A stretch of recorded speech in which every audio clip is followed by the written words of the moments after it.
Welcome back. This is Matt with the Hard Rockology Show, and joining us on the phone right now, prolific songwriter, guitarist, multi-instrumentalist, and producer, Magnus Karlsson. Magnus, welcome to the Hard Rockology Show. Thank you very much. Hello. Well, it's a pleasure for me to have the opportunity to talk with you. And I guess one of the reasons why we're talking right now is you have a brand new Freefall album that just dropped last Friday, the 12th, on Frontiers Record. And I figured let's spend some time talk about this release and maybe talk about some other stuff as well. Okay, great. Magnus, I know most people out there know you as basically the guitarist, songwriter for Primal Fear, as well as, like I said, producer, instrumentalist, guitarist, songwriter for a lot of other bands out there. I'm just going to go through the list here. You got Primal Fear. Okay. You got the Ferrymen. You got Alan and Olsen, Alan and Landy, Starbreaker. That's just a few of the bands that you've worked with. And let's put it out there as well. Just in the last 2 years, you've pretty much produced, written, and performed on about 5 albums. I mean, how do you get so much material out there and still keep it fresh? Yeah, I work with great singers, as you know, and if you work with great people, I get a lot of inspiration from that. So, for example, to work with Russell Allen or Bjorn or Ralph in Primal Fear, that's a lot of inspiration. So it's always fun. I'm never bored, and I'm doing this because it's fun, and it's my only hobby. I'm not into any sports or anything. I'm just, when I have a couple of hours free, I always go into the studio and start writing new songs. Well, let's talk about the Freefall album. This is the third in the trilogy. Of course, the first album, Freefall, came out in 2013. The follow-up, Kingdom of Rock, in 2015. And of course, We Are the Night, that just came out last week. Now, are these albums a little bit different for you because these are more of your solo type of albums, or is this pretty much at any given time when you're writing these albums, is this where you're at that particular moment, or is there something specific that makes its way onto a Freefall album?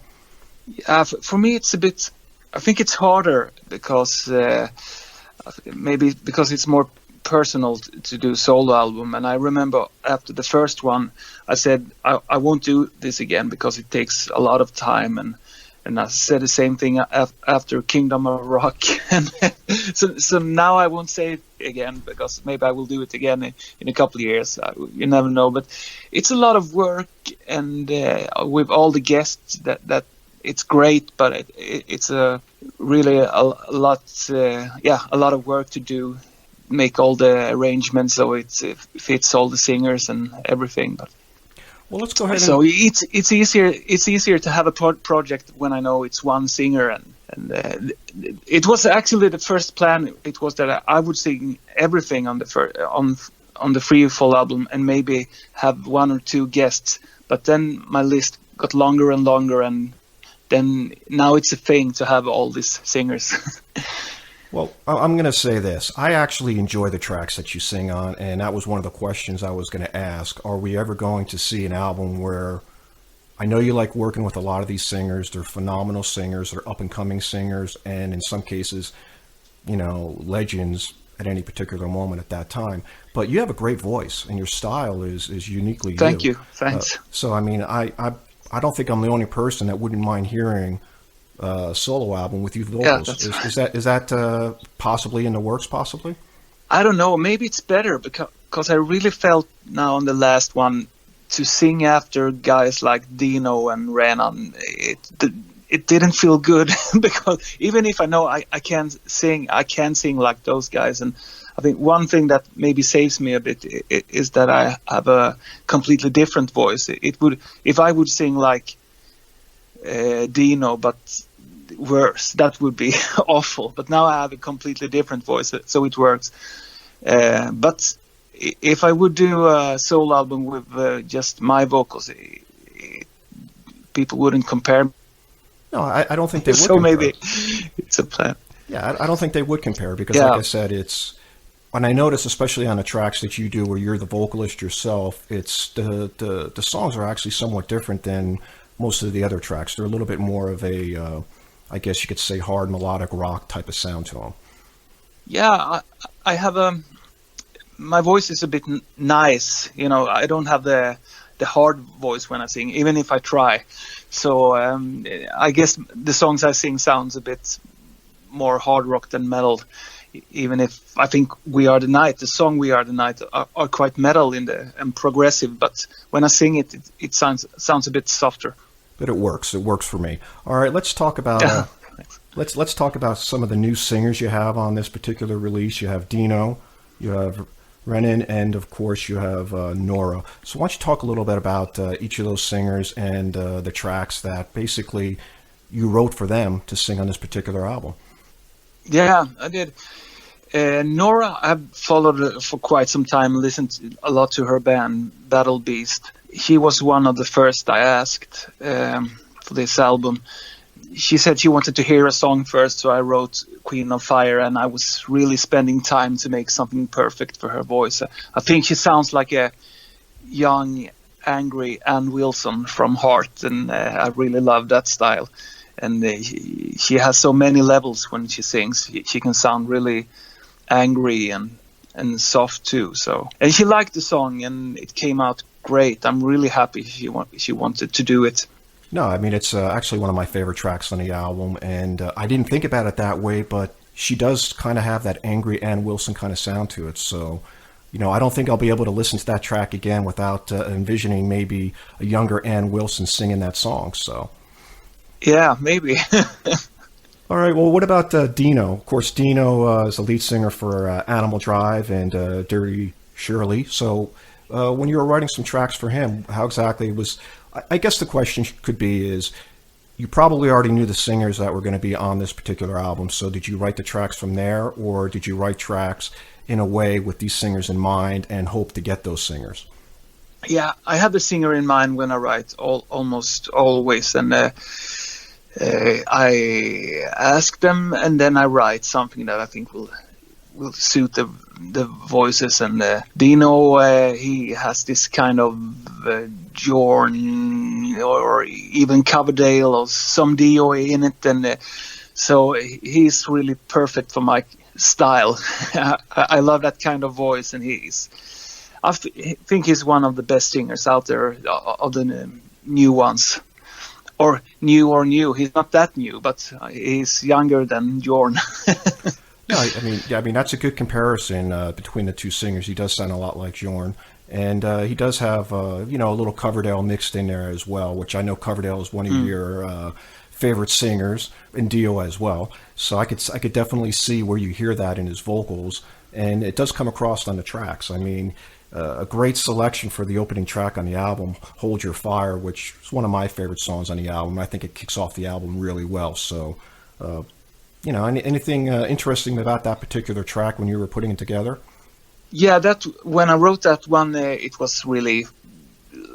the plan was to have it as an intro on the album. You could hear it's a long orchestra, almost like a soundtrack thing going on. And I'm more and more into that kind of thing. I really like film music and listen a lot to composers like that. And so of all the albums I do, for each album you can hear it's more and more strings and orchestra arrangements. But it's a lot on this song, especially in the start. But I think that's great to have that as an intro on an album. Well, you just made a mention of possibly doing, or your liking to orchestral music or soundtracks for movies. Is that something that's you've considered doing, or maybe been approached, maybe from a director or a production company saying, "Hey, we really like what you're doing on these albums. Would you be interested in doing a soundtrack, completely instrumental soundtrack?" That would be great. I would love to do it. I haven't tried it yet, but if someone would ask me, I absolutely want to try it. Well, I'm out here in Hollywood, Los Angeles, so if I come across anybody... okay. Maybe you have some connections. Yeah, maybe if I have some connections, I'll shoot them your way, because I could definitely see your music making it into a movie easily. Now, let's talk a little bit about Renan. I believe I'm saying his name right. Is it Renan? Yeah, from the Electric Mom. Yeah, I think so. Yeah. Yeah. Renan Sonza. And I didn't know him before, but I saw when Frontiers signed Electric Mob, I checked the video, and that's it's not really the kind of music I write, but really good.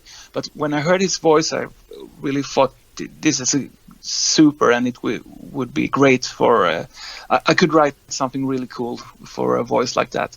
And I was thinking, I don't know if you remember when Bjorn sang on the first Masterplan album. I think Masterplan is more power metal, but Bjorn is more almost blues. And this is the same thing with Renan. If I write a power metal song for him and his bluesy voice, I think that would be a great mix. No, I mean, that's a great comparison. Actually, that first Masterplan album is one of my favorites. I was just listening to it just the other day. So, yeah, I can completely see the comparison between the two of them. And, yeah, when I saw his name in the credits, of course, I've heard the Electric Mob album, and it at first it didn't seem like a style or a vocalist style that would fit on one of your Freefall albums. But the tracks that he's on are just phenomenal, and he really pulls it off really well. Yeah, I think it can be great to mix, to not only have the typical singers, the typical power metal singers, or to have maybe a bluesy one, or someone with that sings more soul, but still have the music very hard and metal. That can really work. I guess this is a little bit of an offshoot question, because I know you do a lot of work with Frontiers Records, and I know a lot of these projects are actually put together via the record label. I guess my question would be, let's take another artist that's actually on your album. You have Ronnie Romero, who is, I would say, probably in the last so many years, one of the most prolific vocalists. I mean, he's performed with Ritchie Blackmore and Rainbow, Lords of Black, the upcoming Vandenberg album, the Corey Leone, which is the cover of the Goddard albums, and of course the Ferryman. I mean, do you think in some cases there could be an oversaturation of a particular style of singing, or do you think in today's day and age where the music industry's kind of changed a little bit, that this is probably more the way we're going to go, is a lot more of these collaborations? Yeah, I mean, I know it's a lot of projects and bands, and I'm also guilty to have a lot of stuff going on, but I mean, as long as it's good and people like it, it doesn't matter if someone released 10 albums a year or just one a year. I don't really care, but if it's good, it's good. You know, you can release how much you want and play in a lot of bands. And I know that many, especially singers, people are complaining about them doing too much. But I mean, they have to live, and it's not easy to have a full-time band that can tour all the year. And so I understand it, and I think it's great. Oh, I mean, and if you don't like it, yeah, I mean, you don't listen to it. Just listen to the good stuff. No, I think it's great. I think right now, the more music you get out there, I mean, there's nothing wrong. If the music's good, why not put it out there? So, I mean, I think the only frustrating thing for some fans would be is there's a lot of good stuff, whether it's off the Freefall albums, whether it's, off of another compilation album or a joint effort. Like, there's a lot of songs that people would love to see live, and I think that's probably only the disadvantage, especially with all the stuff that you write. I mean, maybe somewhere down the road, I know you don't do a lot of touring. I know you're pretty much, you do the work on the albums and then you step back and let the touring players go. I mean, is there something maybe in the works that you might put together, maybe a small show that's local somewhere around where you're living, where you might be able to play a lot of your songs and have a lot of these people come in and maybe perform? Yeah, we talked about it with everything from Starbreaker and Ferryman, and we got great offers with Alan Lander too to headline festivals and stuff. And I'm not against touring, but the problem is with Primal Fear that they are touring sometimes for a really long time, and I don't want to stay away for many weeks and leave the family and stuff. And it's hard for me to tell Primal Fear that you can only tour for 2 weeks. It's not my band, so I can't do it. But if I would do it with for Ferryman, for example, then I could decide we just do a couple of festivals and maybe 2 weeks. That would be okay. And we have discussed it and talked about it, and I really hope it will happen. And another thing that I thought about to do a couple of maybe festival things like Avantasia, to invite so many singers I can from all the stuff I did, and that would be really, really cool if I could work that out. One of the things, and one of my favorite guitar players, Michael Schenkner, MSG, you know, he's kind of in a lot of ways very similar. I mean, he writes all of his material, and then he has musicians coming in to sit there and playing the albums. And I know more recently, in the past couple of years, he got a group of the singers that worked with him and basically did some sort of a tour where you could hear all those different singers sing the songs that basically they made famous with them. So I could definitely see you putting something together like that, and maybe for the summer festivals, once we get back to doing summer festivals, having something like that happen. So I think the fans out there would really love to see something like that. Yeah, I would love to do it if it's possible. I know it's hard. When we discussed Alan Lande, it wasn't possible because Russell was touring a lot, and Jorn too, and I had all these projects going on. So, but yeah, maybe someday. I hope so. I do have a question, and a very similar person, actually, I believe a countryman of you, Eric Mortensen from Eclipse. Are you familiar with him? Do you know him well? No, I don't know him well. We talked once. I mean, I see a lot of similarities between the two of you. You guys are both prolific writers, producers, I mean, guitarists, singers. I mean, you guys both do it all. And it's kind of like, in a way, the two of you have kind of produced so much really good material in the last 10, 12 years. So, I mean, is there something in the water over there that you guys are drinking, or what is it? Because just about everything the two of you guys put out, I really enjoy listening to. Yeah, thanks. Yeah, I don't know.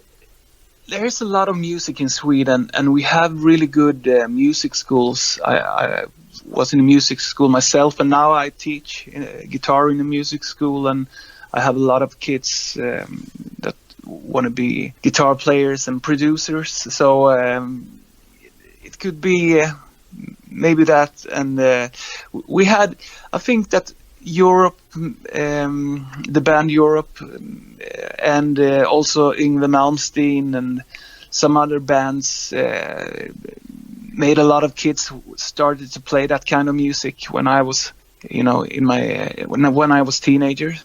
And so, but I would say that the music schools make something really good here too. And one of the things I wanted to ask, and I always hear this, and you're a prime example, you were a classically trained guitarist. What exactly does that mean, actually? Because I know a lot of people throw it out there, but I'm not really sure what some people really understand what that means, and basically how it affects your writing moving forward, because I've always thought that the classical style is very much metal, hard rock, symphonic, that type of stuff. Would you say that's a fair assessment, or what exactly does it mean to be a classically trained guitar player? In my case, it means that I played classical guitar in the beginning, but I wasn't really good until I started with the electric guitar. I wasn't into that, you know, with long nails, and I didn't really like it. And I can read music, but I don't. I prefer not to. I prefer to listen. And so I did it for a while, and I adore people that really can do it. But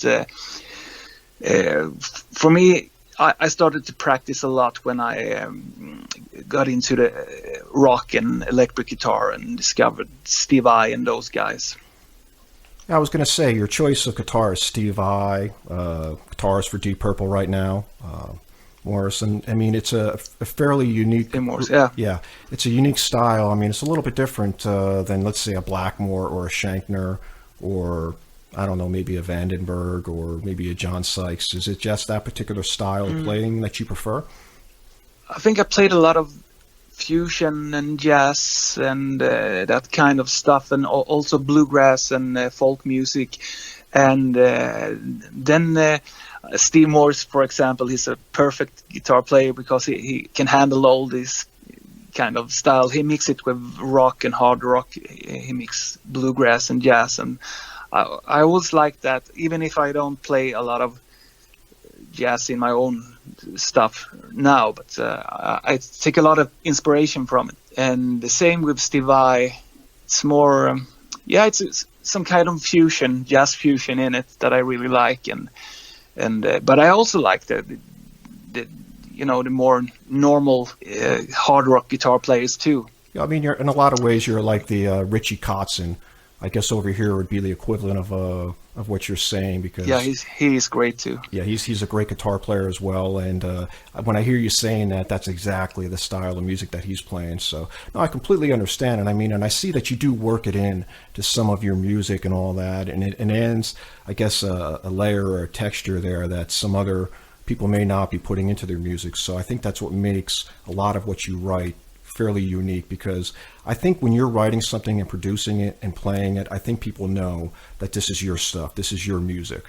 Yeah, I hope so. I think that's great, and I try to stay away from some stuff, because I know if I play this kind of stuff, it will sound exactly like some other guitar player. I mean, it's very easy to sound like Yngwie if you use some kind of scales, and he has a strong style, and the same goes for Steve Vai. I think some scales it's almost impossible to use because it always sounds like Steve Vai, and he's great and Yngwie is great, but I don't want to sound like a copy.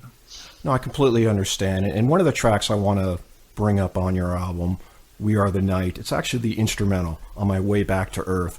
Is that something that's got any particular meaning to it? Because I actually really like the track. It's something that, I could listen to a whole album of that style of music. Was that something that you wrote and it was going to be an instrumental, or was it something that maybe perhaps you were going to put vocals onto it? No, I never thought about vocals on it, but it was just sometimes play for fun, and I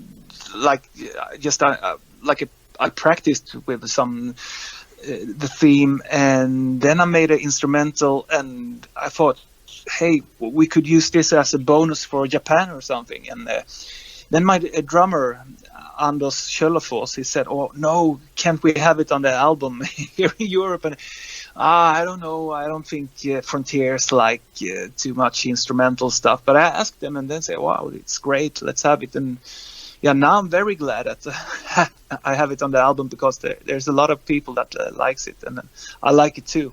It's a great track. So I guess, thank you. I guess if you had to pick, I know this is like your baby, but if there was one track on this album that you really wanted somebody to listen to Freefall for the first time, that really captures everything that you wanted for this particular album, what would that one track be on this particular album?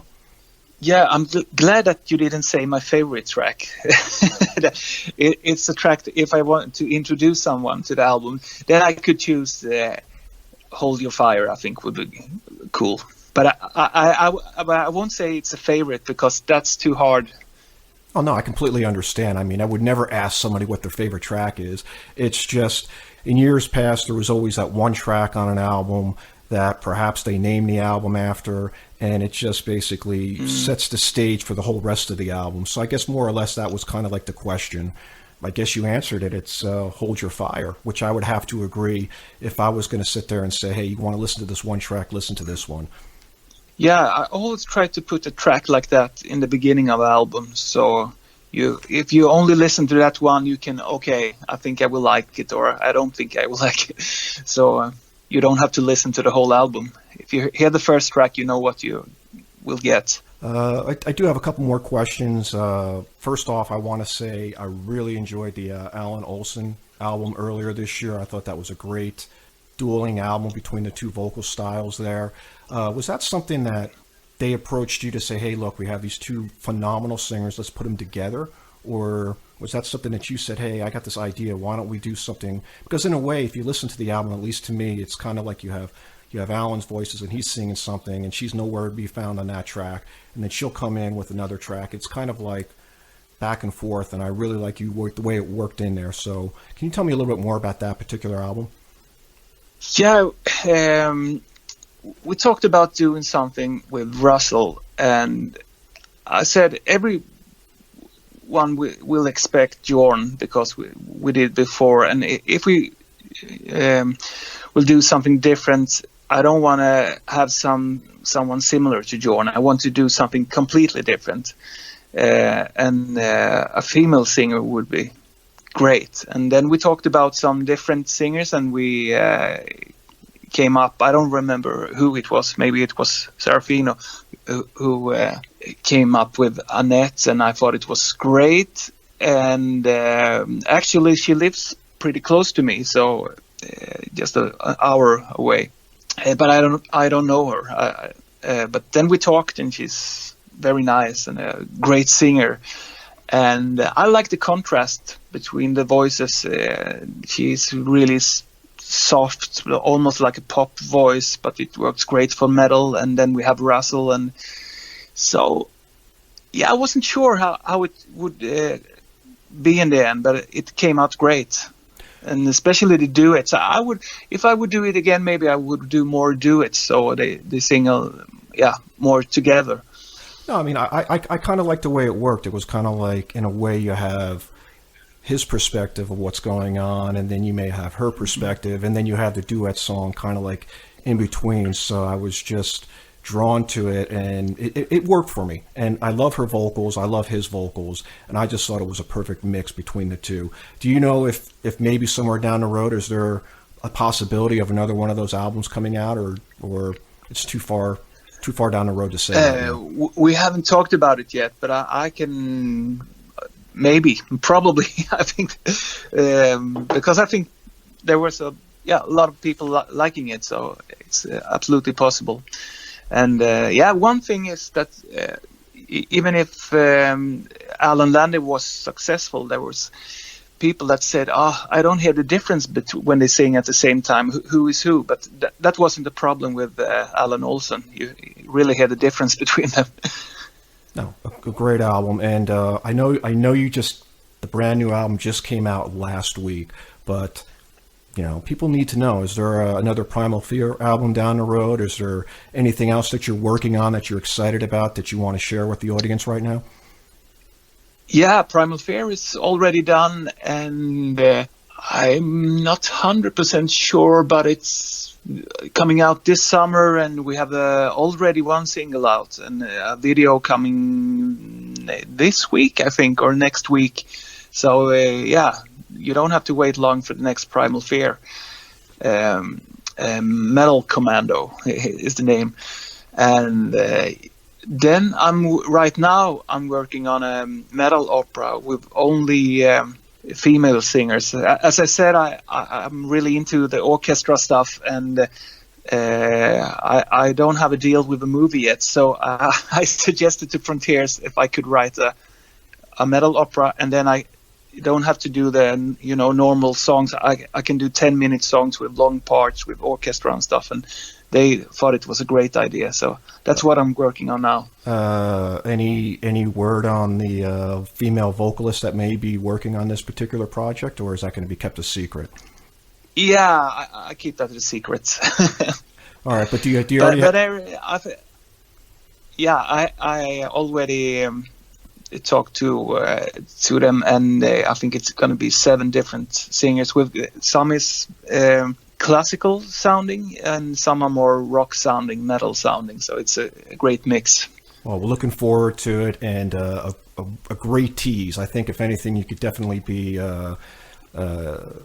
start working with the record label as far as tease promos and all that, because out there, orchestral album with female singers, not letting us know who those singers are. I think there's a lot of people out there that are going to be wondering who's going to be on this album. So I'm really looking forward to hearing the final cut of that album. So any idea when that may be out? I guess it will. Yeah, I have a deadline now in September for it, so I guess it will be maybe in the beginning of next year, the release. Well, looking forward to it. Magnus, I want to say congratulations. Really enjoying the new Freefall album, We Are the Night. And I just wanted to say thank you very much for joining us here on the Hard Rockology show. Thank you very much. Great talking to you, Matt. All right. Looking forward to, like I said, I'm looking forward to these new albums coming out and what you have in the pipeline. I mean, it's just keep it coming. Hopefully we'll get you back on the phone in about another 6 months. Hopefully we could be talking about your rock opera, so to speak, I guess. Okay? Yeah, that would be great. All right. You take care and have a good one. You too. Bye-bye.